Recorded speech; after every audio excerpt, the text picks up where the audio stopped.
Problem 11. Okay, so again, let's go to the bigger picture.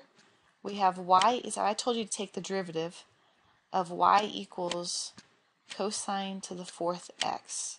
Okay, so what it would be like bringing down the 4 times,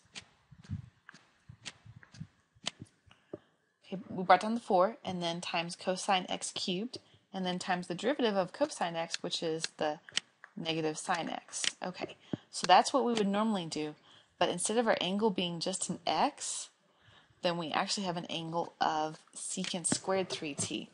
So woo, this stuff's going to get very, very interesting, guys. Well, what I'm going to recommend for us to do with this problem, just to kind of make it as easy as possible, is let's go back to breaking it down to 2 equal pieces, okay? So let's first of all start with our function. Let's just say we let one of them be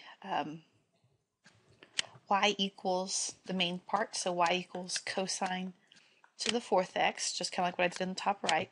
And then let's the other one part, I'm sorry, instead of x, let's do u, so that way we can do the whole substitution thing. Okay, so cosine to the fourth u, and then let's let u equal secant squared 3t. Okay, so you see each of the parts, that if all I did was plug u back over to here, then I would actually get my main function. Okay, and then from here, let's take the derivative of each part. So the derivative of y prime is pretty much what we have up there on the right. So it'd be, 4 cosine cubed u, and then times the derivative of cosine, which is negative sine u. Or if we write it out like this, it'd be negative 4 cosine cubed u, and then sine u. Okay, so that's the derivative of that part. Now let's take the derivative of u. So the derivative of secant squared would be 2 secant to the first then 3t, and then now we have to take times the derivative of secant 3t, and the derivative of secant 3t would be secant 3t tangent 3t. And then on top of that, then we have to take the derivative of the angle, which is 3. Okay, so let's go back through this slowly just for a second.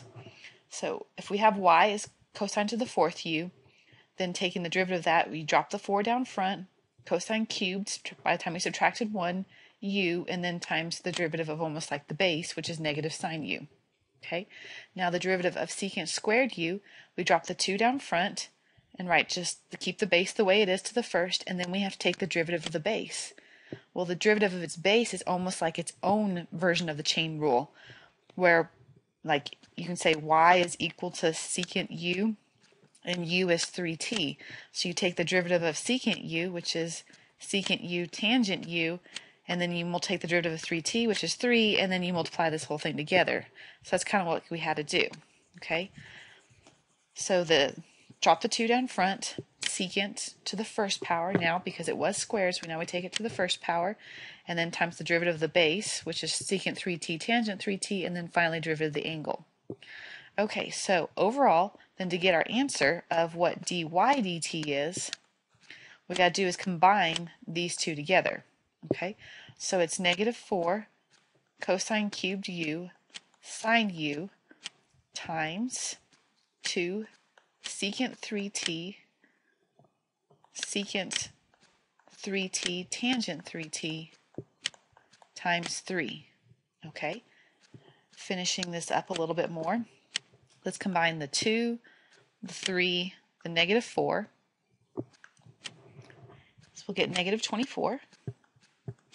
And then I guess we can kind of combine a little bit more. We've got the secant 3t and the secant 3t, so we can still keep it as a secant squared 3t tangent 3t. And then to finish writing this up, I've got the cosine cubed u and the sine u, but I don't want u's anymore. Remember, it's got to be all in terms of t. So I'm going to go back up to here to figure out what u is. So then it's times cosine cubed of secant cubed 3t, and then sine of secant cubed 3t.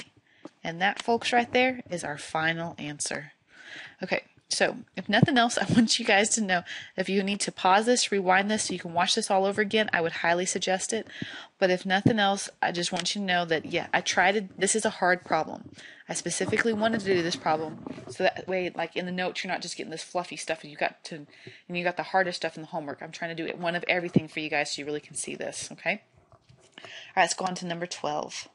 We want to find the second derivative this time, y double prime, for y equals 9 tangent of x over 3. Okay, let's start this out. So y prime, if I pull off the 9 just first of all and just focus on taking the derivative of tangent of x over 3. So first of all, the derivative of tangent of x over 3 would be secant squared of x over 3, and then we multiply by the derivative of the angle, which itself is 1/3. Okay? And obviously before we want to do our second derivative, we want to go ahead and clean this up for just 1 second. So 1/3 of 9 is 3. It's the same thing as saying 3 secant squared of x over 3. Okay, so that's y prime. Let's come over here and now get the second derivative, y double prime. So y double prime, let's pull off the 3 and just focus on that part right there. Okay, so secant squared x over 3. We're going to pull the 2 down front and then secant to the first x over 3. Okay, so that's just taking care of the whole, like secants being to a power part. And now we have to multiply by the derivative of this whole thing. So the derivative of secant is secant u, or secant x tangent x. So it'll be secant of x over 3 tangent of x over 3. And then to finalize everything, then we go to the angle and we take the derivative of that, which is 1/3. Okay? So again, we just pull the 3 off the front, kind of ignore that now, and then just focusing on this back part. Because secant's to a power, this is the reason why we have this extra front portion right here. Okay, so drop the 2 down front and just write it to the first. That's all that whole first portion is what to do with the power. Then the rest of this is how to take the derivative of just the base, which is secant of x over 3. So secant x tangent x, using the formula, and then times the derivative of our angle. So cleaning this up so we can get our final answer. Let's see, 3 times 1/3 is 1, and 1 times 2 is 2. So we have 2. We have a secant x over 3, and again a secant x over 3, so you can write it as secant squared x over 3, and then tangent of x over 3. And there is our final answer. And moving on to example 13.